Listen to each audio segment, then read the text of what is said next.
From laptops and tablets in the kids' school bags and book bags to cell phones being held by infants, we have a digital world. But how much is too much for our kids? The American Academy of Pediatrics is changing its recommendations. In fact, Dr. Esther Liu, Chair of Pediatrics for University of Maryland, Baltimore Washington Medical Center, is here now to explain the changes. Thank you so much for coming in, Doctor. Thank you for having me. Screen time is a big deal. I mean, you see it. You see kids, infants in the Target grocery carts sitting there with a screen in front of them, and you're going, oh, you know, American Academy of Pediatrics said 2 and under shouldn't be having any screens at all. But that's kind of changed. Yes. So a panel convened earlier this year, and they realized that media is everywhere and we can't avoid it. So in order for us to give meaningful and relevant advice to parents, we have to address the fact that media is everywhere. It's no longer just TV. But I mean, it sounds almost, when you first read it or you first hear it, before delving into it anymore, it sounds like, okay, well, kids are getting fatter, so let's raise the standards on how much average kid weighs. It's almost kind of like we're being a little bit like, well, we can't do anything about it, so let's loosen it up. Is that true?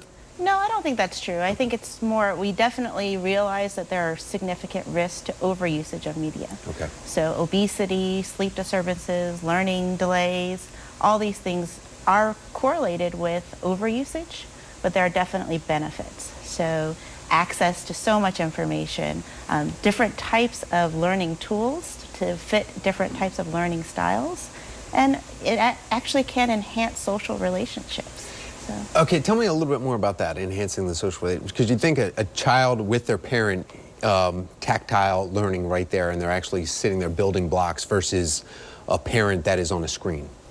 So definitely we don't want to see parents sitting at the park on their phone while their child is running around and playing and not having that interaction. What we want to see is parents working with their children and relating to their children with media, but also to enhance relationships with family members who may not live locally.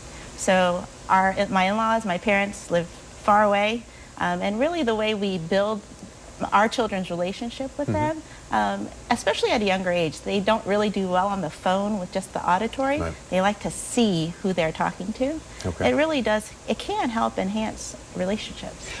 2 and under, though, that was always pretty strict. No screens whatsoever for anybody under 2. That's changed, though. So really what the AAP is emphasizing now is that at any age, parents should be setting limits. And it's really about what the parent can manage. So can you really manage 8 hours of screen time in your child? If you can, more power to you. But really, what can you manage and work with your child to make sure that your child and your relationship is being enhanced with the media as a tool rather than replacing your relationship. And make sure that we have downtimes, like you were saying, the dinner table. Yeah, downtime is really being emphasized more. So. And also modeling. So what are you doing as a parent? Are you carrying your phone all the time? Are you checking your phone all the time? And that's the wrong message. We don't want to send the message to our children that this little thing is more important than you. Go away, I'm doing this. Right. But really that this is a tool that we can all use to improve our lives and our relationships. But definitely we need screen-free time. Okay, moderation is key. Thank you very much. Dr. Liu, thank you so much. We appreciate your time. Thank you for having me.